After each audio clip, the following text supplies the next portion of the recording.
Comment protéger notre santé mentale dans un monde saturé d'informations anxiogènes? Le docteur Michel Gervais, psychiatre au CIUS de la capitale nationale, est notre invité.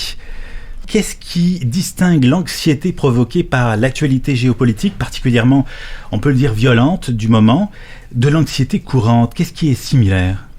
En fait, je vais dire une chose au départ, que cerveau, c'est pas un laboratoire aseptisé dans son camp, lui.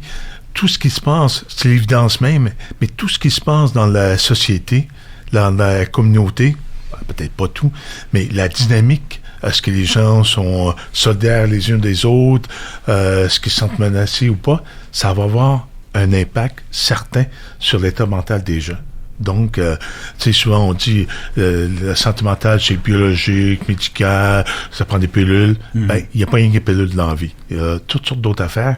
Puis, donc, ce qui se passe actuellement, c'était bien nommé précédemment, ça va avoir de l'importance.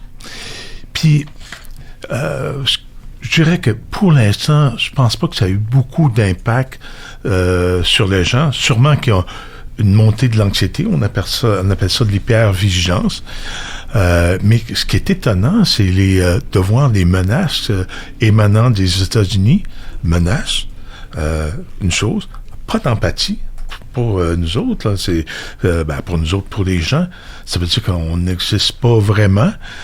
Même aux États-Unis, ils vont traiter de façon hostile certains citoyens, racisme, et des immigrants sont évincés, des gens qui vont perdre leur emploi. On l'a nommé tantôt, ça a l'air d'une oligarchie maintenant qui exige une servilité, on bafoue les lois. Puis là, quand tu sais quoi, ils font ça même dans leur pays. Puis nous autres, on est pas mal plus petits que les États-Unis. À date, c'est une menace, on est vigilant, mais qu'est-ce qui va nous arriver? Donc, ça ressemble à ça pour l'instant.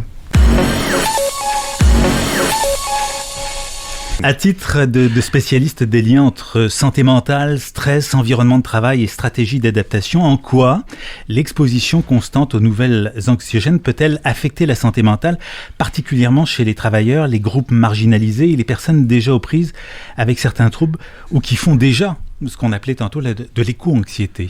Je pense que la question est très bonne. C'est une grosse question dans le sens où j'ai fait mes devoirs. Je suis allé voir la littérature scientifique sur certains de sous-aspects de la question. Et la littérature scientifique est quand même assez fragmentée. Du côté plate, là, je nous ramène à la science. Un peu est très fragmentée. En fait, c'est que la question de l'exposition aux nouvelles inquiétantes ou angoissantes, anxiogènes, c'est étonnamment pas un sujet.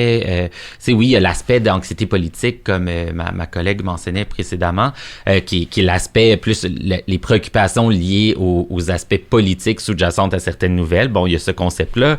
Après ça, il y a d'autres travaux sur plus l'anxiété liée à l'économie, qui est un autre aspect de l'anxiété qu'on peut ressentir, je pense, présentement avec les menaces, les questions liées aux menaces tarifaires ou ce qui évolue là, de semaine en semaine. Fait que cet aspect-là, il y a l'éco-anxiété qui est l'anxiété liée au changement climatique. Et ensuite, après ça, il y a tout un champ de recherche sur la désinformation.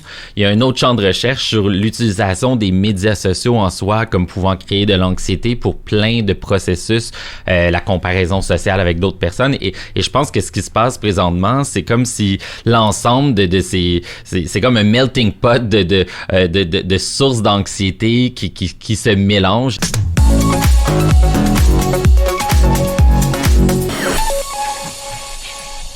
Vous écoutez Horizons croisés de l'AQRP.